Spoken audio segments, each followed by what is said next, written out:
big revelation ni Mikay. Isang Royal Championship game muna ang magaganap sa pagitan ng dalawang lalaki nag-aagawan sa kanyang puso. Noong September 23, nagsimula ang first Royal Basketball game sa pagitan ng Team Jao at Team Gino. Ito ay ginanap sa Inares Center sa Pasig, kung saan lumamang lamang ng isang puntos ang Team Jao na dahilan ng kanilang pagkapanalo.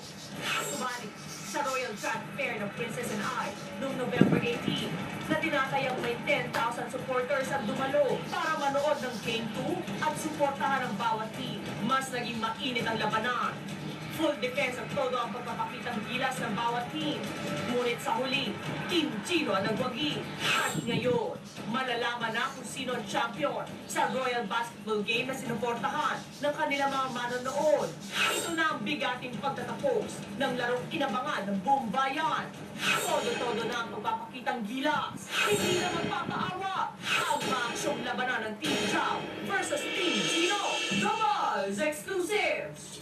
Live pa rin po tayo dito sa Mall of Asia Arena para sa inabang Game 3 ng Princess and I Royal Championship Battle. At ito, nakascore na po ang dalawang kupunan.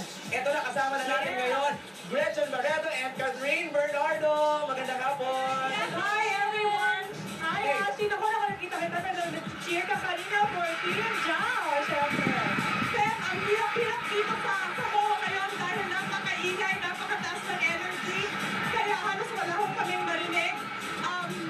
Ano bang masasabi namin ni Nenentes kami dahil super excited tayo natin all to that score. Message ko sa mga fans sa tumutok sa teleserye. Catherine. Maraming salamat din ang talaga masasabi namin dahil sobrang blessed kami kung gaano ka-successful po yung narating ng Princess and I. So thank you so much. And last 2 weeks ng Princess and I, sana huwag na mag-iwan. May Catherine, Team Jao ka ba or Team Gino? Team Jao or Team Gino? Wala ako i-cheer sa kanila! Yes! At si Ashley, syempre, Team Jao. Hindi ko naman masasabi na Team Jao or Team Gino. Basta ang mahalaga, masaya lahat ng mga nanonood dito sa MOA. And wala lang masaktan. Happy na kaming lahat. Maraming salamat sa ABS-CBN Management para sa Princess and I. And sa lahat po ng tumutok ng Princess and I, maraming salamat